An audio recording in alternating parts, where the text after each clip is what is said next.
ഈജറിന് complaint വന്നു കഴിഞ്ഞാല് എഞ്ചിനകത്തോട്ട് വെള്ളം കയറുമെന്ന് കഴിഞ്ഞ ദിവസം കമന്റ് എന്നോട് ഒരാൾ ചോദിച്ചിട്ടുണ്ടായിരുന്നോട്ടാ.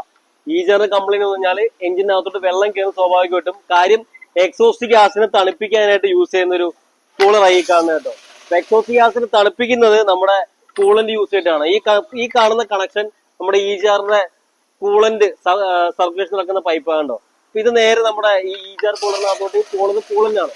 ഇതേപോലെ ഈ വഴി കൂടെ പോകുന്നത് എക്സോസ്റ്റ് ഗ്യാസും. ഇപ്പൊ എക്സോസ്റ്റ് ഗ്യാസിന് തണുപ്പിക്കുന്നത് ഈ കൂളന്റ് യൂസ് ചെയ്തിട്ടാണ്. അപ്പൊ ഇതിനകത്ത് ഈ ഈജർ കൂളറിനകത്ത് ഇതാണ് കൂളർ കേട്ടോ. ഈ കൂളറിനകത്ത് എന്തെങ്കിലും ഡാമേജ് പറ്റിക്കഴിഞ്ഞാൽ ഈ എക്സോസ്റ്റ് ഗ്യാസും അതുപോലെ തന്നെ ഈ കൂളന് മിക്സ് ആവാനുള്ള ചാൻസ് കൂടുതലാണ്. അതായത് എക്സോസ്റ്റ് ഗ്യാസിന് അതൊരു കൂളിന്റെ കയറാനുള്ള ചാൻസ് കൂടുതലാണ്. ഈ കണക്ഷൻ വന്നേക്ക് നേരെ ഹെഡിലോട്ടാ. എക്സോസ്റ്റ് ഗ്യാസ് റിട്ടേൺ അടിച്ച് പോകുന്നത് ഹെഡിനകത്തോട്ടാണ്.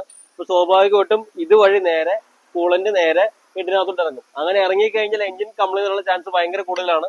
നേരെ ഇറങ്ങുന്ന സിലിണ്ടറിനകത്തോട്ടാണ്. സ്വാഭാവികമായിട്ടും എഞ്ചിന് കംപ്ലൈന്റ് വരും. അപ്പൊ ഈജാർ കൂളറിന് വല്ല ഡാമേജ് ഒക്കെ തോന്നിക്കഴിഞ്ഞാൽ അപ്പൊ തന്നെ ഈജർ കൂളർ ചേഞ്ച് ചെയ്യാട്ടോ, അല്ലെങ്കിൽ വലിയ പണി കിട്ടും.